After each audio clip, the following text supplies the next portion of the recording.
Alright, exemptions. Life में कुछ चीज़ें एग्जम्प्ट होनी बहुत ज़रूरी है।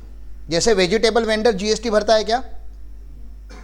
नहीं, वेजिटेबल के ऊपर जीएसटी नहीं है। फ्रूट्स के ऊपर नहीं है। रॉ फिश के ऊपर, फिश मार्केट से फिश लाते हो तो उसके ऊपर नहीं है। मिल्क के ऊपर मिल्क नहीं है। कर्ड के ऊपर दही नहीं है। श्रीखंड के ऊपर, श्रीखंड के ऊपर है। श्रीखंड कैसा? प्रोसेस प्रोडक्ट लग रहा है ना, रॉ नहीं लग रहा है। तो there are few item which are very essential. Life saving medicine है बहुत सारी। लाइफ सेविंग मेडिसिन, सारे मेडिसिन नहीं। फार्मा का आप काम करते हो, आपको पता है सबसे ज़्यादा जीएसटी मुझे लग रहा है हमारे ऑफिस में फार्मा का जाता है। मतलब फार्मा प्रोडक्ट के ऊपर जीएसटी है। खाली लाइफ सेविंग मेडिसिन होती है जो एक्सट्रीम इमरजेंसी, जैसे हार्ट अटैक आया, अभी इंजेक्शन करना है, that is very expensive injection. उसके ऊपर अगर 18% लगा देंगे तो जिसको हार्ट अटैक आ नहीं रहा था, जीएसटी का नंबर देख के आ जाएगा कि 5 लाख का मेडिसिन 90,000 का जीएसटी गया मैं। तो लाइफ सेविंग मेडिसिन के ऊपर नहीं है। कॉन्डम्स के ऊपर नहीं है, क्योंकि गवर्नमेंट ऑफ इंडिया चाहता है कि आप कॉन्डम्स यूज करो, क्योंकि पॉपुलेशन में हम लोग टॉप पे आए हैं। गवर्नमेंट ऑफ इंडिया ने एक गलती कर ली थी, जब जीएसटी का एग्जम्पशन का लिस्ट बना गया था तो कॉन्डम्स को एग्जम्प्ट रखा था और सैनिटरी पैड्स को टैक्सेबल रखा गया। तो गवर्नमेंट, आपको पता है फिर हमारे देश में नारी शक्ति वगैरह बहुत सारी स्ट्रांग होती है, और उन्होंने आंदोलन निकाला कि like what is important for government, condoms और सैनिटरी पैड। क्योंकि कॉन्डम्स को उन्होंने क्या कर दिया है, एग्जम्प्ट, और सैनिटरी पैड को क्या कर दिया, टैक्सेबल। तो आंदोलन जब हुआ तो फिर गवर्नमेंट ने सैनिटरी पैड्स को भी क्या कर दिया, एकदम। These are the essential commodity. Don't look at me कि आपने कभी कॉन्डम सुना नहीं था या सैनिटरी पैड कभी सुना नहीं था। See these are the thing, ground reality है, हमें इसकी बात करनी पड़ेगी कि हाँ ये प्रोडक्ट टैक्सेबल है, ये प्रोडक्ट एग्जम्प्ट है। गवर्नमेंट ने बैंगल्स को एग्जम्प्ट रखा था, क्यों? बैंगल को क्यों, चूड़ियों को क्यों एग्जम्प्ट रखना है? उसका आज तक मुझे लॉजिक नहीं समझा। उसको टैक्स कर देते। तो मुझे 2 बातें यहां पे बतानी थी कि एग्जम्प्ट, जीएसटी भले लॉ बहुत सारी चीजें टैक्स करता है, लेकिन जीएसटी लॉ बहुत सारी चीजें एग्जम्प्ट भी करता है, जो एक कॉमन लोग यूज करते हैं। हम लोग जो जिन चीजों का कंजम्पशन करते हैं उसको हमें एग्जम्प्ट रखना पड़ता है, और एग्जम्पशन का कोई फिक्स लिस्ट नहीं है। मार्केट में आवाज उठती है, लोग आंदोलन करते हैं, लोग लेटर्स लिखते हैं मिनिस्ट्री को, और फिर मिनिस्ट्री एग्जम्पशन देती है। मिनिस्ट्री को जितना समझ रहा था उतना उन्होंने दे दिया। अब अगर लिस्ट चेंज होनी है तो लोगों को बोलना पड़ेगा। और मैं आपको एग्जांपल इसलिए दे रहा था कि अगर आप आवाज उठाओगे, तो अगर आपको लगता है कि सच में वो प्रोडक्ट एग्जम्प्ट होना चाहिए, it would be exempted, ministry ले लेगी वो कॉल, लेकिन आप आवाज तो उठाओ। तो कुछ नारी शक्तियों ने, कुछ वो बोलते ना, आंदोलन किया करके सैनिटरी पैड एज एग्जम्प्ट है, विच इज अप्रिशिएबल थिंग।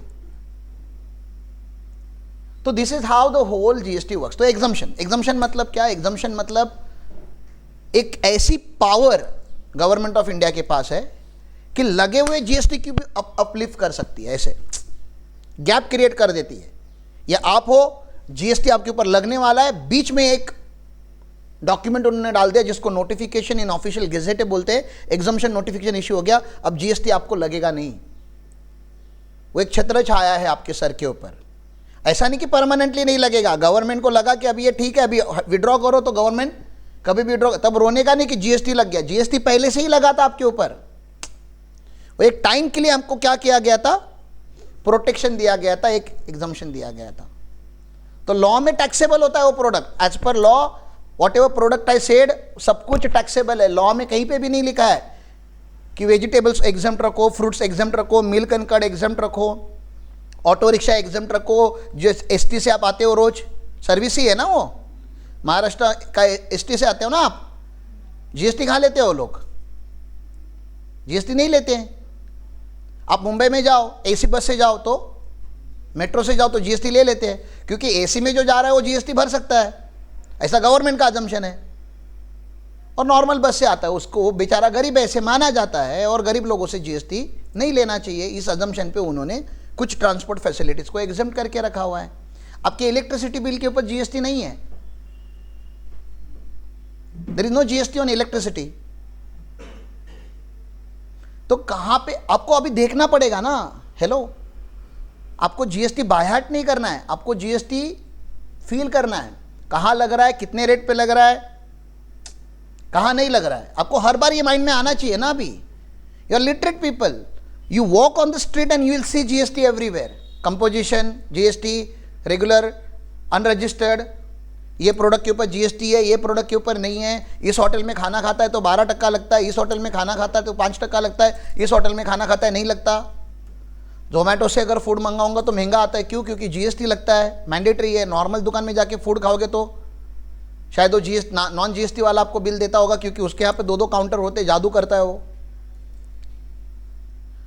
तो यू शुड नो कि जीएसटी क्या चलता है, ऑब्जर्व करना चालू करो। And exemption is one of the most important thing in GST law, जिसके वजह से बहुत सारे प्रोडक्ट क्या हो चुके, प्रोडक्ट एंड सर्विसेज को गवर्नमेंट ने, जैसे एजुकेशन, आपके एजुकेशन के ऊपर जीएसटी नहीं है। एजुकेशन मतलब स्कूल कॉलेज गवर्नमेंट नोटिफाइड है, क्लासेस वाला नहीं, क्लासेस वाले के ऊपर जीएसटी लगता है। ट्रांसपोर्टेशन, हॉस्पिटल्स, डॉक्टर कहां जीएसटी लेता है? डॉक्टर जीएसटी लेता है? कोई हॉस्पिटल ने आपसे जीएसटी लिया है कभी? नहीं। प्लास्टिक सर्जरी करने जाओगे तो, ब्यूटिफिकेशन करने जाओगे तो आपकी नाक थोड़ी सी टेढ़ी है, 2 करोड़ डाल के सीधी करने जा रहे हो, अब लगेगा जीएसटी, क्योंकि ये मैंडेटरी नहीं था, ये तो ब्यूटिफिकेशन करा के ले रहे हो आप। एक्सीडेंट हो गया, ये पूरा घिस गया, अब प्लास्टिक सर्जरी करनी पड़ रही है, तो टैक्सेबल रखो कि एग्जेम्प्ट रखो? अरे एक्सीडेंट हो गया, पूरा घिस गया था, यहां पे चमड़ी ही नहीं थी, अभी प्लास्टिक सर्जरी करनी पड़ रही है, कॉस्मेटिक सर्जरी करनी पड़ रही है, अब एग्जाम्प्ट रखिए। आपको समझ रहे हैं, मैं लॉ नहीं पढ़ा रहा आपको, मैं आपको इमोशन बता रहा हूं। ब्यूटिफिकेशन टैक्सेबल होना चाहिए था, हेयर ट्रांसप्लांट टैक्सेबल, क्योंकि बिना बाल का भी अब ठीक ही चल रहा था, आपने बाल लगवाए, 50 लाख रुपया खर्चा किया आपने उसके ऊपर, अब भरो GST.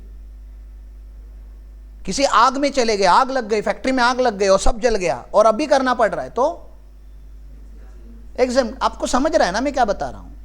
You catch the emotion, you will understand the whole exemption.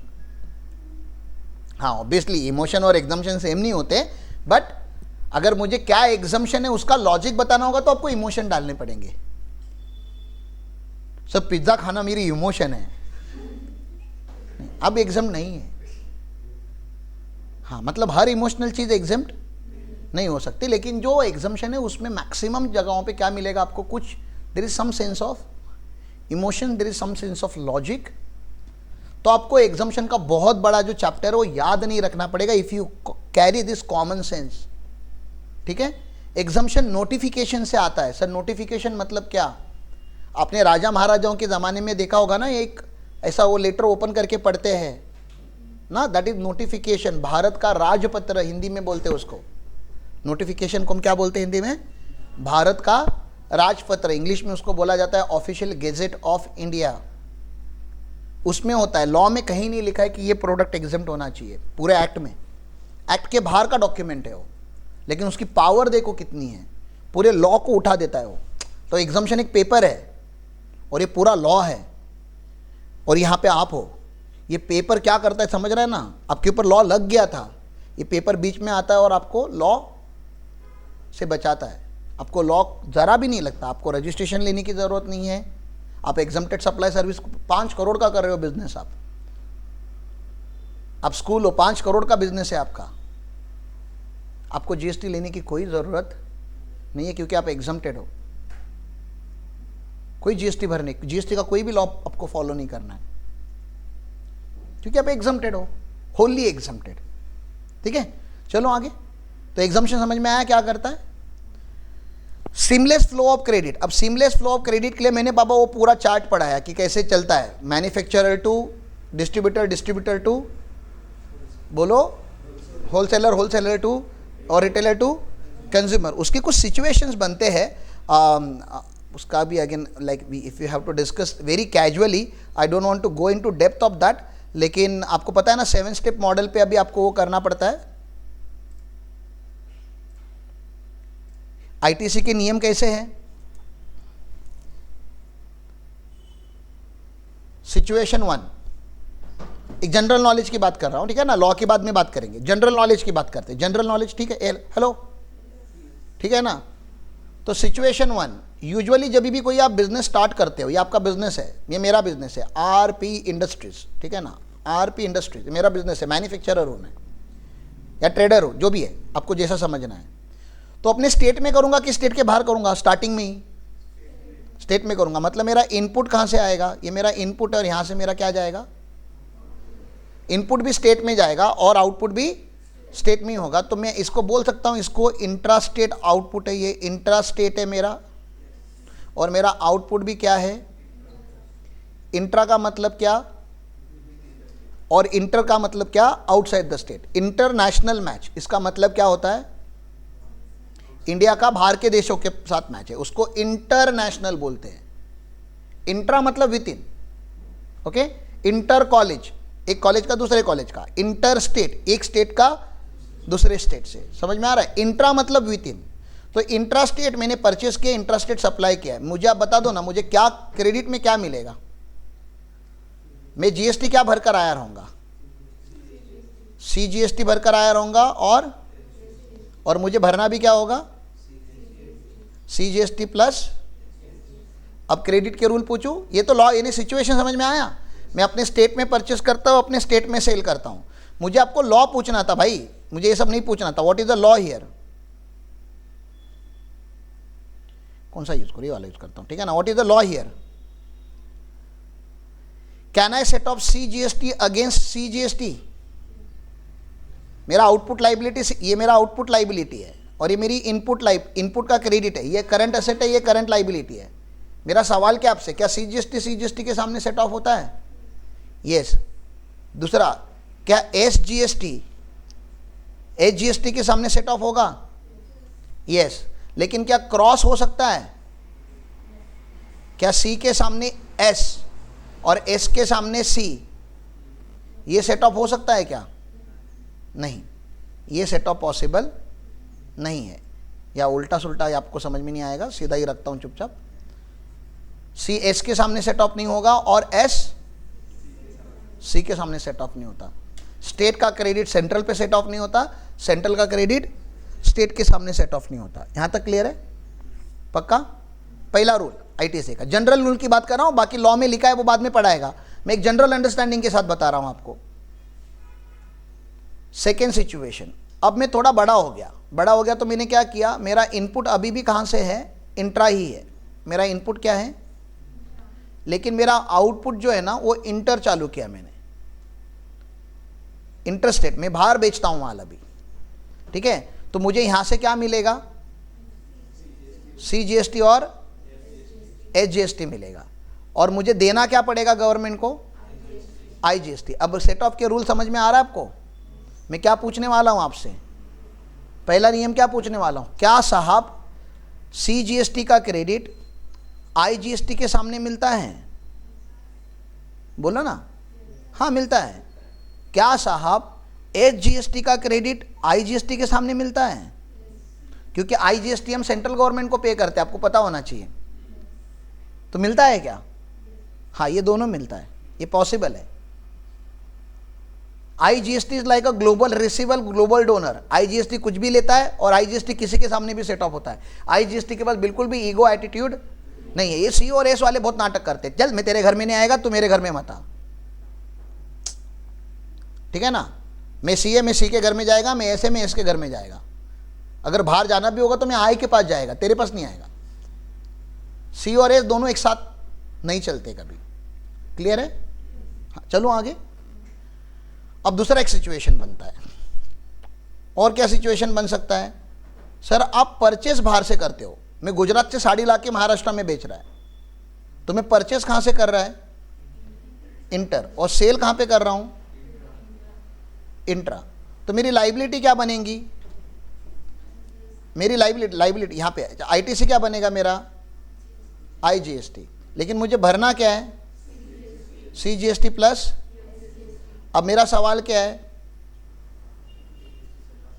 क्या आईजीएसटी CGST के सामने सेट ऑफ होता है? हाँ होता है। दूसरा, क्या HGST, नहीं सॉरी, गलत, सॉरी, ज़्यादा गुस्सा नहीं करने का, मैं प्रिंसिपल है पहले बता रहा है। IGST किसके सामने सेट ऑफ होता है? HGST के सामने भी सेट ऑफ होता है। आप उल्टा, यहाँ पे उल्टा था, ठीक है ना, यहाँ पे C और S I के सामने सेट ऑफ हुआ, यहाँ पे I C और S के सामने सेट ऑफ हुआ। यहाँ तक क्लियर है? चलो आगे। कुछ नहीं समझ रहे तो पूछने का, हेलो।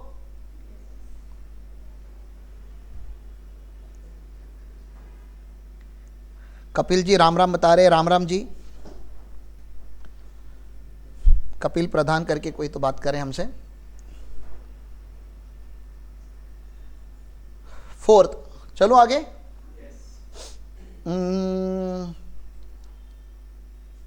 मैं गुजरात से माल लेके केरल में सप्लाई करता है, मैं महाराष्ट्र में, गुजरात से माल लिया और कर्नाटक आया, केरल में सप्लाई किया। समझ में आ रहा है?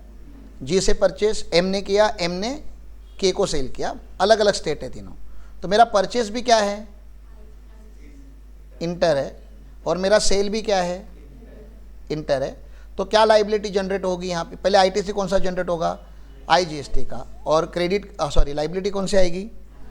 सवाल एकदम सिंपल, क्या IGST के सामने सेट ऑफ होगा? ऑब्वियसली ना, IGST के सामने तो सेट ऑफ होगा ही, उसमें कोई दो राय नहीं है। तो ये 4 बेसिक सिचुएशन तो समझ में आया है क्या?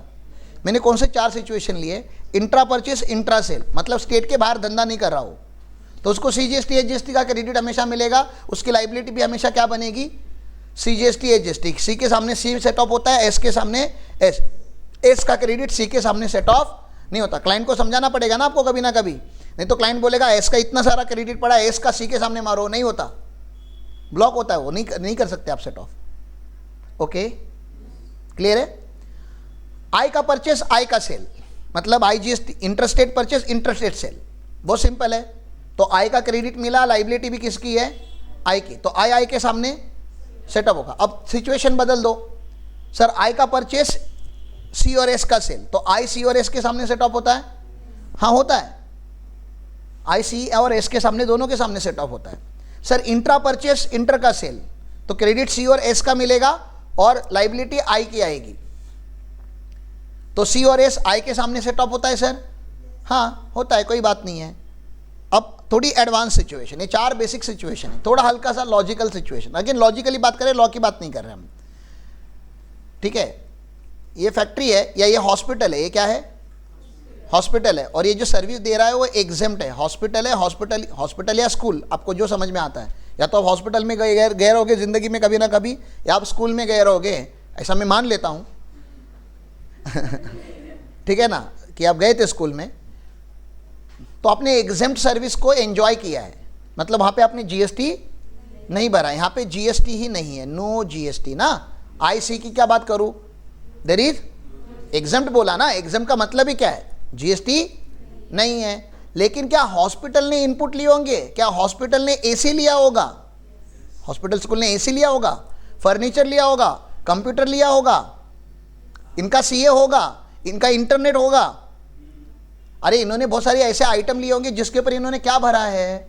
GST भरा है। मैं नहीं बोल सकता मैं AC वाला हूं, मैं ये नहीं बोल सकता मैं हॉस्पिटल को AC बेच रहा हूं तो मैं GST नहीं लगाऊंगा। ए भाई तू AC बेच रहा है, तेरा हॉस्पिटल नहीं है, तेरे को टैक्सेबल है। मैं चार्टर्ड अकाउंटेंट हूं, मैं हॉस्पिटल का ऑडिट कर रहा हूं, मुझे GST लगेगा। उनको क्रेडिट नहीं मिलेगा, वो उनका प्रॉब्लम है ना। तो भैया ये बहुत सारे इनपुट लेंगे, मुझे बताओ ये जो GST के बहुत सारे इनपुट लेंगे, इसका क्रेडिट इनको देना चाहिए क्या?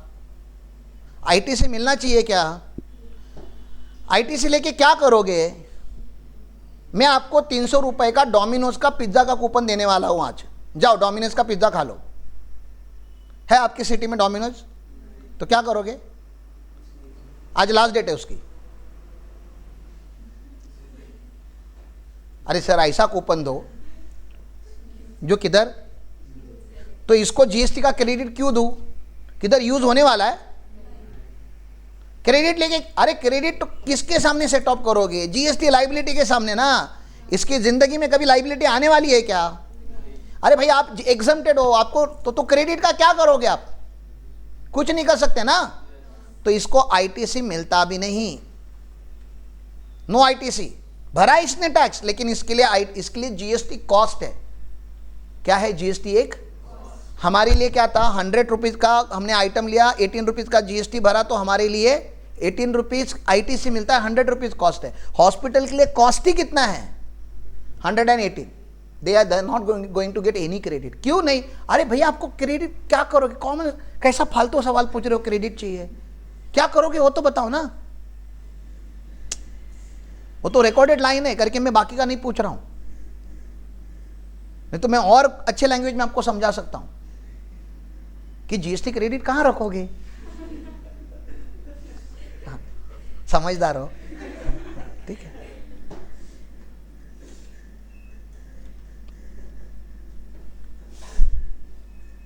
लेकिन इसका एक एक्सेप्शन है या आपने जो सेल किया या आउटसाइड इंडिया किया, कहां पे किया? इसको ही हम एक्सपोर्ट भी बोलते हैं ना। एक्सपोर्ट के ऊपर टैक्स लगता है क्या? मैंने कल ही बताया था आपको, एक्सपोर्ट के ऊपर टैक्स नहीं लगता। तो यहां पे भी कोई जीएसटी नहीं आएगा, लेकिन इसका नाम अलग है। इसका नाम है जीरो रेटेड सप्लाई। इसका नाम क्या है? Zero rated supply. एक्सपोर्ट को हम लॉ में क्या बोलते हैं? जीरो रेटेड सप्लाई, जिसके ऊपर जीएसटी नहीं लगता। लेकिन गवर्नमेंट, अच्छा इन्होंने भी बहुत सारे इनपुट लिए होंगे ना, रॉ मटेरियल यहाँ का, मशीनरी यहाँ का, कंप्यूटर यहाँ का, सीए यहाँ का, तो यहाँ पे इनपुट बहुत सारे आए रहेंगे, तो इनको बहुत सारे क्या मिले रहेंगे? बोलो ना, जीएसटी इन्होंने भरा होगा ना दुनिया भर का। यहाँ पे आईसीएस तीनों जीएसटी भरा होगा इन्होंने। आईजीएसटी भी भरा होगा, सीजीएसटी भी भरा होगा और एसजीएसटी भी भरा होगा। इस सब का क्या मिलता है इनको? आईटीसी मिलता है, इनपुट टैक्स क्रेडिट मिलता है, क्योंकि ये लोग एक्सपोर्टर है। सर ये तो लॉजिकल नहीं लग रहा है ना, इसके साथ कंपेयर करोगे तो। इसके आउटपुट पे टैक्स नहीं और इसको इनपुट का क्रेडिट क्यों दे रहे हो? क्योंकि ये एक्सपोर्टर है। इंडिया में एक्सपोर्टर की वैल्यू ज़्यादा है। क्यों? क्योंकि एक तो ये फॉरेन करेंसी इंडिया में लाते हैं। एक पॉइंट क्या है, ये लोग फॉरेन करेंसी इंडिया में लाते हैं। ये इंडिया का जीडीपी बढ़ाने में हमें हेल्प करते हैं, इंडिया में एम्प्लॉयमेंट क्रिएट करते हैं, क्योंकि इंडिया का कंजम्पशन सैचुरेट हो चुका है। उनको पता है कि मैं इंडिया में माल बेचूंगा तो ख़त्म नहीं होगा मेरा माल, तो they are exporting to the foreign customers. आप बोलोगे उनके ऊपर अत्याचार हो रहा है। अरे भाई, जिस देश में कपड़े नहीं हैं उस देश को कपड़ा दे रहे, जिस देश में मेडिसिन नहीं है उस देश को मेडिसिन दे रहे। तो एक्सपोर्टर अच्छा काम कर रहा है कि नहीं? वो बाय कर रहे क्योंकि उनके पास नहीं होगा ना वो आइटम, आप लोगों के पास एक्सेस में है। तो ऐसा मत समझो कि जो देश इंपोर्ट कर रहा है उसके ऊपर कुछ गलत हो रहा है उनके साथ। हम गाड़ियां इंपोर्ट करते क्योंकि हमारे पास नहीं था मैन्युफैक्चरिंग का टेक्नोलॉजी। भाई वो तो टाटा दे करके अभी इंडिया में टेक्नोलॉजी आई गाड़ी मैन्युफैक्चरिंग की। अभी भी इंडिया में बहुत सारी चीज़ें नहीं बनती, हमें नहीं पता हो कैसे बनती, तो हमें क्या करना पड़ता है? इंपोर्ट ही करना पड़ता है। तो India is one of the largest importer. जैसे हम लार्जेस्ट एक्सपोर्टर है वैसे लार्जेस्ट हमारा दोनों ओपन है। तो हम एक्सपोर्ट करना चाहते हैं और इंटरनेशनल मार्केट में आपके प्रोडक्ट सस्ते होने चाहिए कि महंगे होने चाहिए? Because you are competing with Philippines, you are competing with China, you are competing with Japan. तो सस्ता होना चाहिए कि महंगा होना चाहिए? और आपको पता है ना इनडायरेक्ट टैक्स की वजह से गुड्स क्या हो जाते हैं? महंगे हो जाते हैं। तो मैं अगर इनको क्रेडिट, एक तो मैंने सस्ता करने के लिए इसके आउटपुट के ऊपर जीएसटी नहीं लगाया, तो एक तो उस तरीके से सस्ता हो गया। दूसरा, अगर मैं इसको आईटीसी नहीं देता तो इसका इनपुट महंगा हो जाता।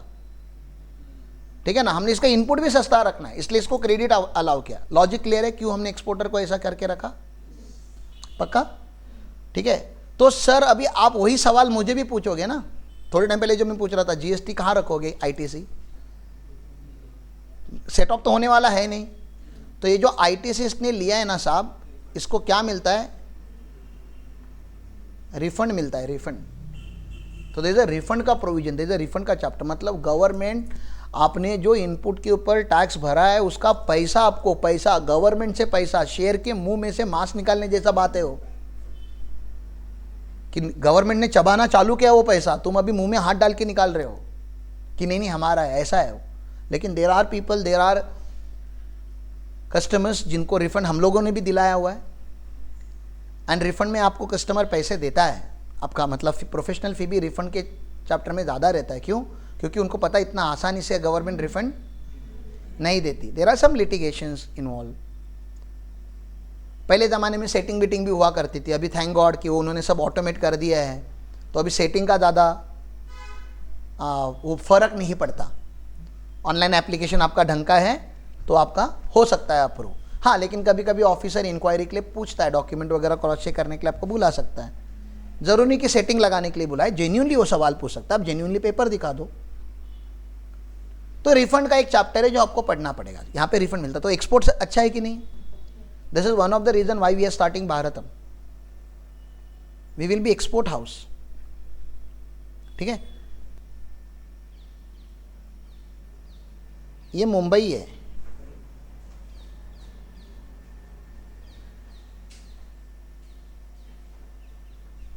मुंबई ये दोनों।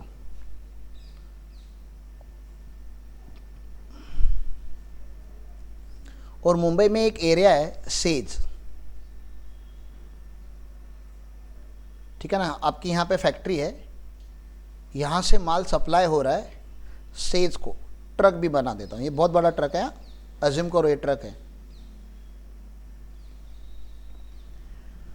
ठीक है ना। तो फैक्ट्री से माल निकला है और कहाँ पे जा रहा है? सेज में जा रहा है। मेरे को आपको क्या पूछना है कि ये इंट्रा स्टेट सप्लाई है कि इंटर स्टेट सप्लाई है?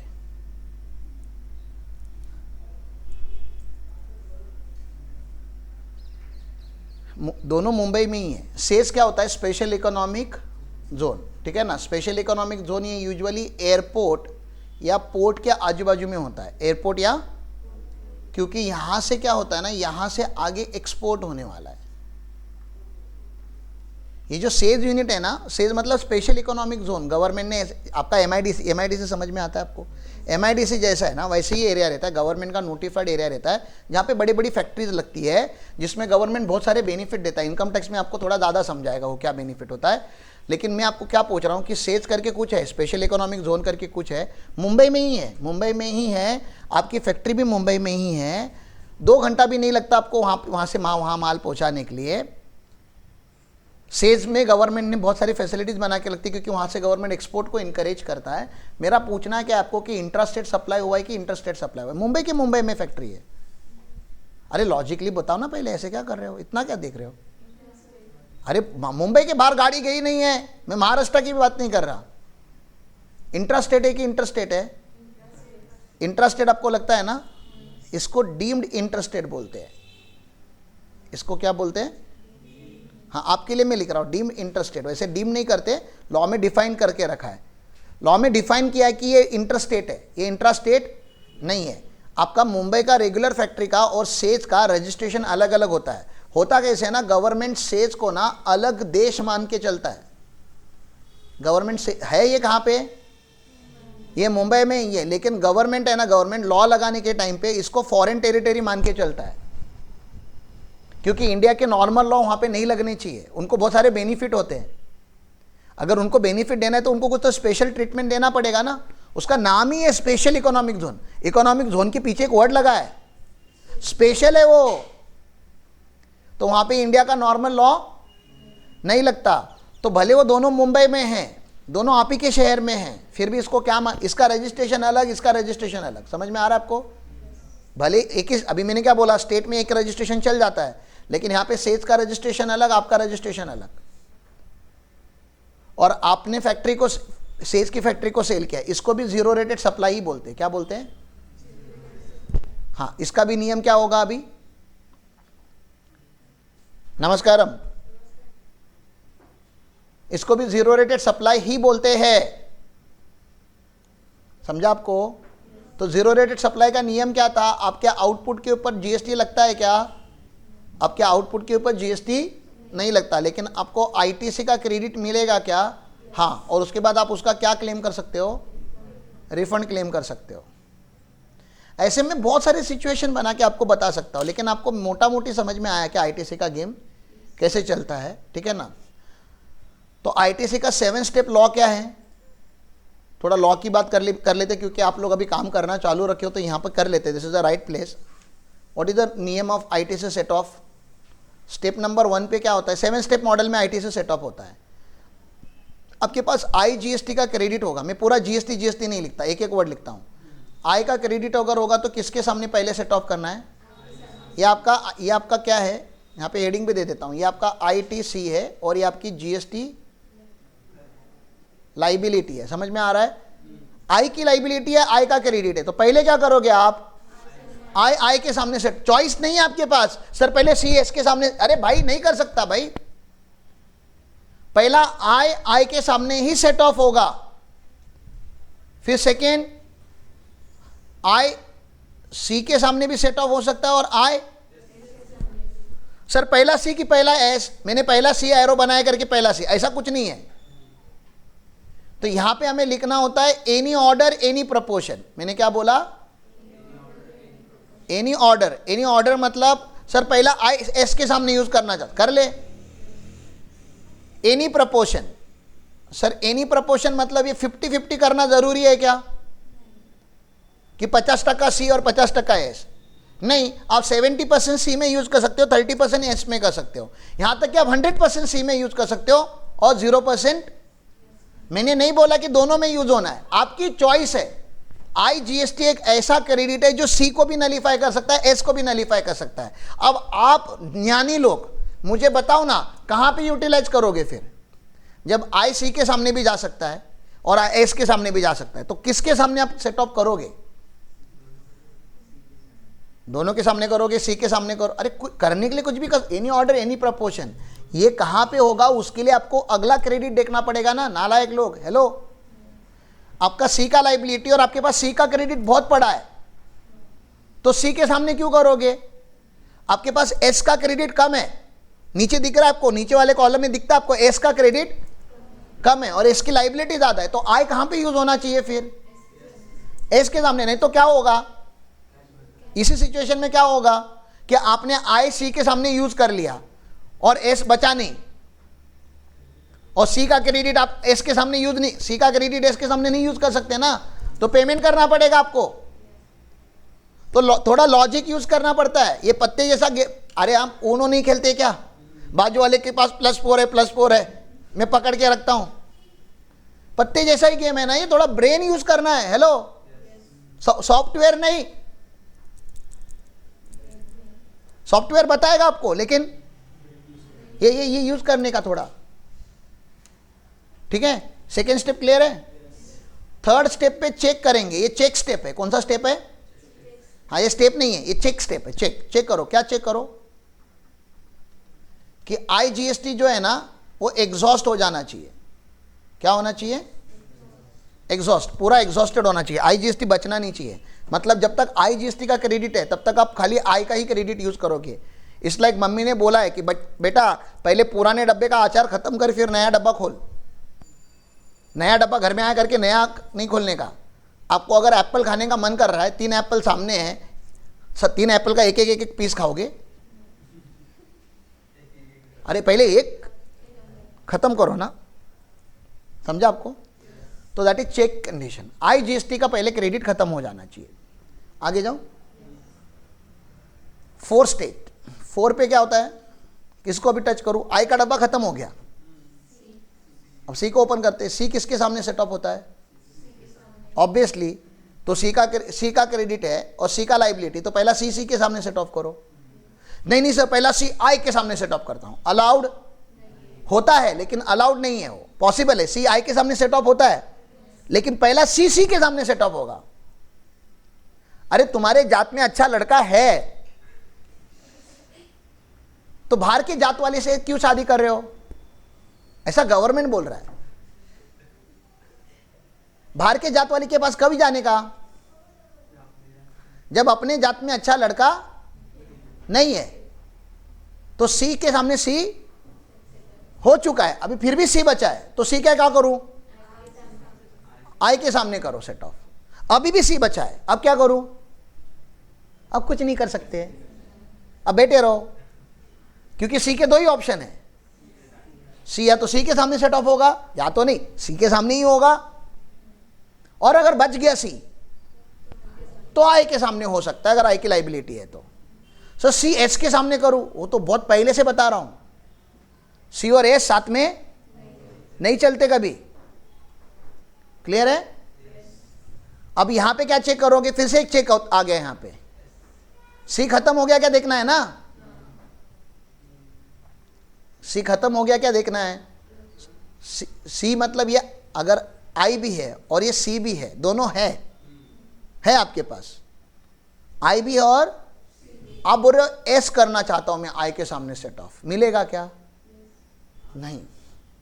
अरे ये दोनों है, बचे हुए हैं, आपके पास सी का क्रेडिट है, आप बोल रहे लेकिन मुझे सी का क्रेडिट कैरी फॉरवर्ड करना है, मैं नहीं चाहता आई के सामने सेट ऑफ करना, नीचे दो स्टेप और आने वाले हैं ना, लॉ ने चॉइस नहीं दिया आपको, ये स्टेप नंबर 5 है, इसको क्रॉस करके स्टेप नंबर 6 पे जाना होता है, मतलब सी है और आई का लाइबिलिटी है, तो क्या करना पड़ेगा, सेट ऑफ करना पड़ेगा, यू डोंट हैव चॉइस। ये आर्ग्यूमेंटल है लेकिन ये ऐसा ही है, you may not agree to it, करके देखो क्या होता है, काम करके देखो, ठीक है ना, ये लॉ है, स्टेप नंबर 5 है वो, स्टेप समझता है ना, बिल्डिंग के ऊपर जाने का रहेगा तो स्टेप 1 के बाद स्टेप 8 पे जाएगा, स्टेप से जाओगे ना। अब 6 एस बचाना, भी एस का डब्बा ओपन हो रहा है, एस किसके सामने पहले सेट ऑफ होगा, एस के सामने सेट ऑफ होगा, और फिर भी एस बच गया, एस का क्रेडिट बच गया, अब किसके सामने सेट ऑफ होगा, एस आई के सामने सेट ऑफ होगा। तो आपको ये दोनों को मैं कंपेयर करने बोल रहा हूं, आप लोग ज्ञानी लोग हो, अरे यार कैसे हो रहा है ये दोनों को कंपेयर करो ना यार, स्टेप नंबर 5 और स्टेप नंबर 7 ये सेम ही है ना, देखो ना, सी आई के सामने भी जा सकता है और एस आई के सामने भी जा सकता है, क्या मेरे पास चॉइस है इसको स्किप करके इसको फॉलो करूं, मैं वो पूछ रहा हूं आपको, डू आई हैव चॉइस कि सी कैरी फॉरवर्ड करना है मुझे, क्योंकि मुझे पता अगले महीने मुझे सी का ज़्यादा जरूरत पड़ेगा, मेरे पास चॉइस नहीं है, अगर सी भी है और आई भी और एस भी और आई भी है तो पहले क्या करोगे, आपके पास बाकी सारी सिचुएशन छोड़ दो, पहले नॉर्मल वाला समझो, नॉर्मल वाला क्या है, पहले आई के सामने क्या सेटअप करोगे, फिर आई बचा है, अब आई किसके सामने सेटअप करोगे, सी के सामने या एस के सामने, सर पहला कौन सा, ऐसा पहला दूसरा कुछ नहीं, एनी ऑर्डर एनी प्रपोर्शन, मतलब खाली आई यूज करने के टाइम पे आपको दिमाग यूज करना है, खाली आई यूज करने के लिए ब्रेन यूज करना है, वो भी कब, आई के सामने जब सी और एस दोनों है तब, आई दोनों है तो दिमाग क्यों यूज कर रहे हो, तो सेट ऑफ तो करना ही पड़ेगा, चॉइस नहीं है आपके पास, आई का क्रेडिट आई के सामने ही सेट ऑफ होगा, क्लियर है, you don't have choice, sir मुझे आई सी के सामने सेट ऑफ कर, अरे नहीं कर सकता, ओके वो बता रहा था मैं, you can not override the step, sir step 2 को 1 बना दूं, आपका नाम निर्मला सीतारमन है, हाँ तो नहीं कर सकते ना, फिर आई के सामने, दूसरा आई सी के सामने है, एस के सामने एनी ऑर्डर एनी प्रपोर्शन, तीसरा चेक स्टेप, चेक क्या करने का, आई एग्जॉस्ट हो चुका है, आई का क्रेडिट है ही नहीं, अभी कौन सा क्रेडिट उठाने का, फिर सी का ही उठाने का, अभी एस का नहीं उठाने का, सी का क्रेडिट सी के सामने, सर फिर भी सी का क्रेडिट बचा है, अब सी आई के सामने करना ही पड़ेगा, सी आई के सामने करना ही, चॉइस नहीं है, फिर भी बचा तो कैरी फॉरवर्ड, अब किसका, एस का, एस किसके सामने, और फिर एस किसके सामने, आई के सामने, this is 7 step model of ITC, इसमें कोई डाउट है तो पूछो, नहीं तो मैं आगे जा रहा है, मेरे पास है अभी थोड़े टाइम और है, चलो आगे, डाउट है तो पूछो, किसी ने पूछा ऑनलाइन, जानवी पूछ रही interstate supply, okay Janhvi thank you, I guess आपने सेज का आंसर दिया था,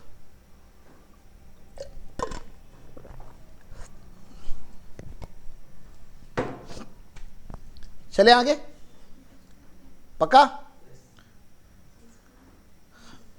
तो इसको आईटीसी का लॉ बोलते हैं, इसको हम लोग को बहुत डिटेल में पढ़ना पड़ेगा। देखो मैं जनरल नॉलेज से नहीं पढ़ा सकता ये सब, मेरे हाथ और पांव दोनों बांधे गए हैं।